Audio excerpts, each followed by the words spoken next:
Hello to anyone watching this video. My name is Bree, also known as The Once and Future on Tumblr, and I'm going to try really hard to get you guys out of the sun here, but I'm not quite sure how that's going to work. Anyway, I'm making this video to thank you guys. I have reached 100 followers on Tumblr, so you guys wanted a Q&A video, so that's what I'm going to give to you. And you guys have sent in some really good questions, and I'm going to try not to make this like a 40-minute video, so I'm going to try to go through them as fast as possible. In celebration, I have also worn my Merthyr shirt, just in case you guys didn't notice. But, so, you know, to help start with that, I'm wearing my shirt, starting the video. I may warn you, there's a cat nearby me, so he may periodically come by and get in the way. That's Loki. But anyway, let's start these questions because there are a lot. Okay, so the first one I have here, I have two from Spell Power, who I love. And her first question is, where do you get your inspiration to write? And are there any books you read that influence you, a play, or perhaps a film? What inspires me to write? I've always loved to write, even in third grade when they had those ridiculous prompts like pretend you're a pumpkin in a pumpkin patch at Halloween and a guy comes and carves your face. Write a page about what your face now looks like. A lot of other kids I felt would complain, and I just loved writing. But as for what inspires me to write, I really love great character development and tragedy. So if the plot is shoddy, but the characters are amazing and they're being tortured, I'm all for it. So that's what really I generally tend to love. So I wrote down some books that I love. Some of my favorite books are Atonement, Time Traveler's Wife, of course, all the Harry Potters, Hunger Games. I'm a real sucker for classic tragic romances, so The Great Gatsby, Jane Eyre, Pillars of the Earth. Some movies, Titanic, Moulin Rouge, The Green Mile, which also is a wonderful book, and the book, or the movie rather, stays really loyal to the book. So either one of those are great. And then, you didn't mention shows, but for shows, anything made by Joss Whedon, so Buffy the Vampire Slayer, Firefly, Dollhouse, all amazing. And watch S.H.I.E.L.D. when it comes out soon. And then there's Sherlock and Merlin, of course. Okay, good question. So number 2, before Merlin's rendition of Arthur, have you been interested in the Arthurian legends? Have you seen movies, read books regarding them? No. Before I watched Merlin, I never read any of the legends or books retelling about the legends. And I think I briefly watched the King Arthur movie with Clive Owen a few years ago, but I didn't like it. And I never even watched The Sword in the Stone, the Disney movie, when I was a kid. So the show Merlin is really my first interaction with Arthurian legend. And it was recommended to me by a friend, and I quickly fell in love. I don't know if it was the actors or the way it was retold, but I just love it. And because I didn't read anything or watch any of the movies before, I was all the more devastated by the ending of it. But it is tragedy in a sense, so I did love it, of course. But actually, I am doing my homework now that I know about Arthurian legend, and I bought this book. So this is a summer reading book. It's just the story of King Arthur and his knights by Howard Pyle. We'll see how it goes. I don't know. So there's that. So thank you, Spell Power. Okay, now I have a lot from Ask Lady Erin. She has questions for both Arthur and for me. So I think I'm going to go through the ones for Arthur first, and I don't know how to answer this besides, to just answer for him. So the first question, if you could speak without consequences, what is your view on magic? Okay, so I think the main way I play Arthur is probably late season 4 Arthur. So I'm probably going to answer, I'm going to answer for him that way. So initially in prior seasons, Arthur is cautious to believe all of Uther's, tales and horror stories about magic. Because as a future king, Arthur can't afford to be biased towards people if he wants to rule fairly and give people the justice, that he feels they deserve. So he can't, he doesn't want to believe that an entire sect of people is all evil. However, towards the end of late season 4, he's lost Uther to what he thinks is magic, Merlin Dragoon, and he knows now that his mother has died because of magic. And then there's Morgana turns evil for the sake of magic, and Agravain turns corrupt because of his loyalty to Morgana and magic. So at the end of season 4, he generally accepts that all magic is evil, and he comes to believe that what Uther had been preaching before is the total truth.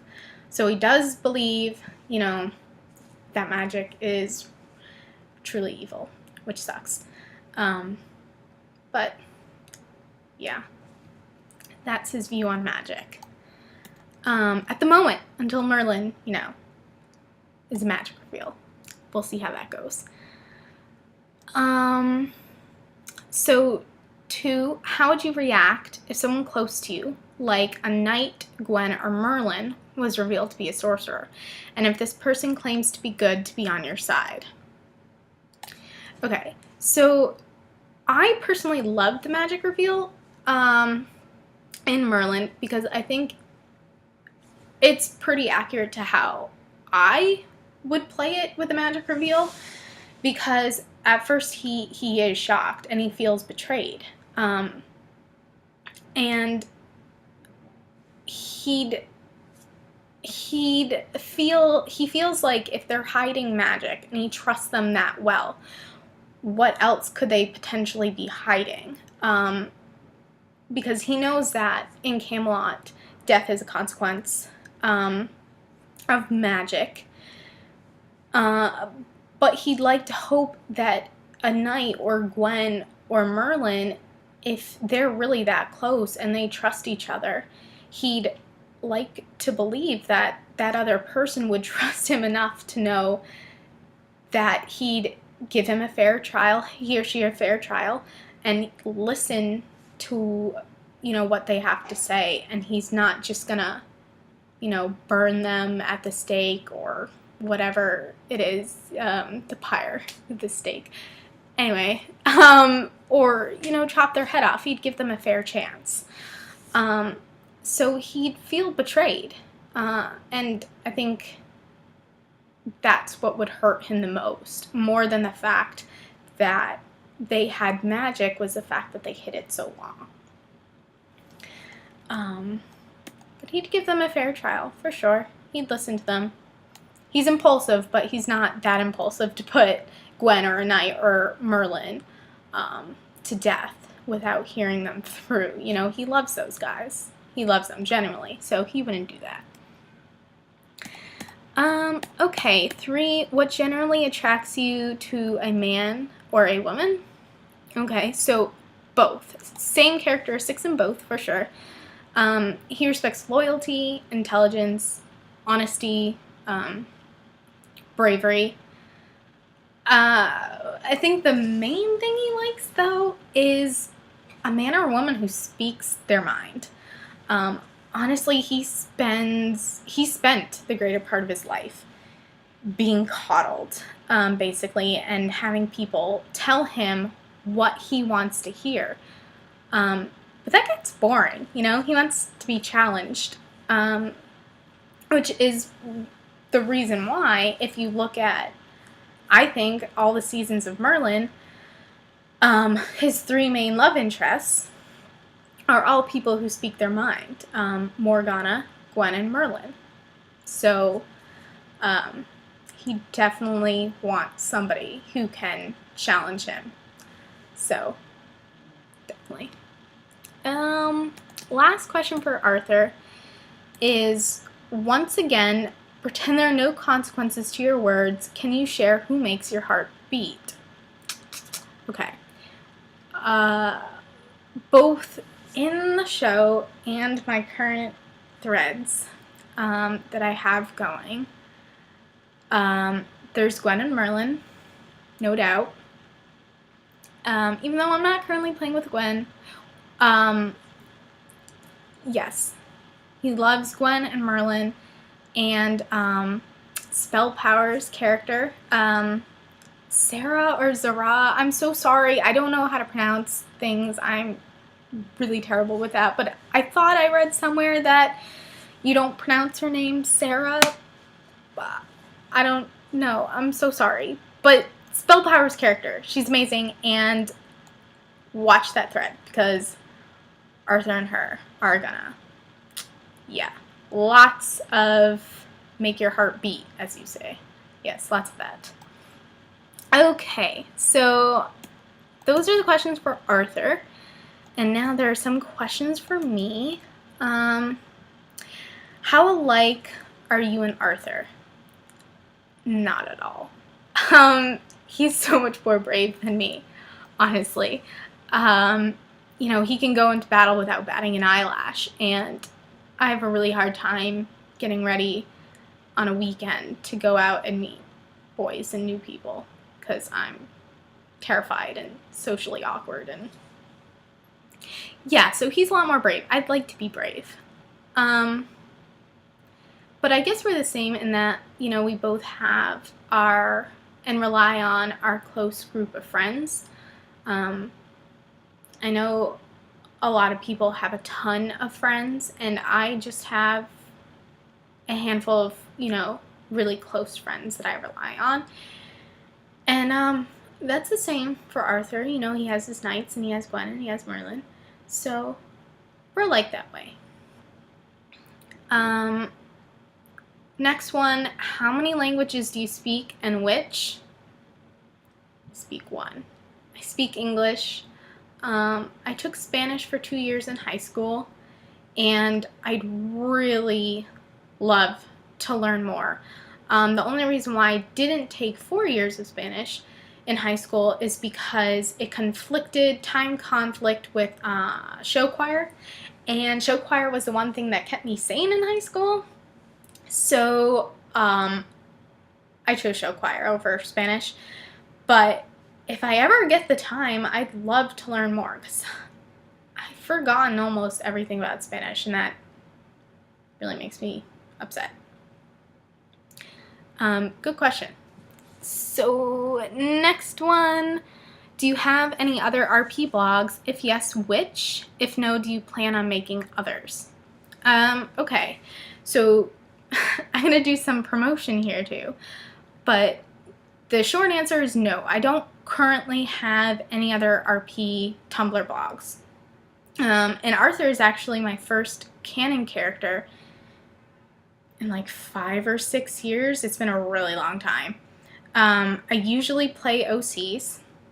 And promotion time, a group of friends and I are currently making a Tumblr RP loosely based off of BBC's Robin Hood. All original characters. The Robin Hood is a woman, so girl power there. And I will be playing 3 characters on there. So the URL for that, it's not open yet, but if you want to check it out, it's opening in a week. So the URL is collars and crowns, but crowns is spelled CROWNES, all one word, and then a little dash, and then rp.tumblr.com. So please check it out, because we advertise and it's failing and we don't know what we're doing, so we could use you guys, please. So there's that. And then the last question I got from 3 different people. I got from Ask Lady Aaron, Magic is Who I Am, and Evoking Magic. How did you choose Arthur? Okay. It seems silly, but I'm going to tell the truth because this is a Q&A video. When I finished watching Merlin, I had a lot of Merlin and Merthyr feels, and I still do, but they were like really bad. So I knew I wanted to kind of soften those feels by playing either Merlin or Arthur. But I didn't know which exactly because they're both my favorite characters. But I have to say that, you know, originally I wanted to play Merlin because he is my all-time favorite character. Arthur is like a really close second. Like really, I just love them both. But I was going to play Merlin until I searched the tags and I searched Merlin RP or something to that effect. And I came across Heart of Camelot, who is now Golden Eyes of Camelot. And she is Merlin. And she's probably so sick and tired of how much I fangirl over her. But I have to fangirl again because she is absolutely Merlin. And I so desperately wanted to be able to write with her that I chose Arthur. And I don't regret it. I absolutely love playing Arthur, and he's definitely the choice for me. He's so much fun to play, and I have so many awesome followers and so many awesome people to RP with now. So I just love him, and I love you guys. Why are you threading with me and following me? But I appreciate it so much. So thank you again. Honestly, truly. Thank you. And there's only one more question, so to wrap this up, it's a funny question, but Magic is Who I Am asked, why are you so awesome? And I'm going to answer that with another question and say, why are you so perfect? Because you guys are all perfect, whoever sent me questions and followed me, and whoever I'm threading with, and whoever I'm going to plot with in future, have future threads with. So thank you all so much. And this video did not turn into a 30-minute video, but it's almost a 20-minute video. So if you watch this, thank you all the way through. But thank you again, guys. And I will talk to you later. So thank you.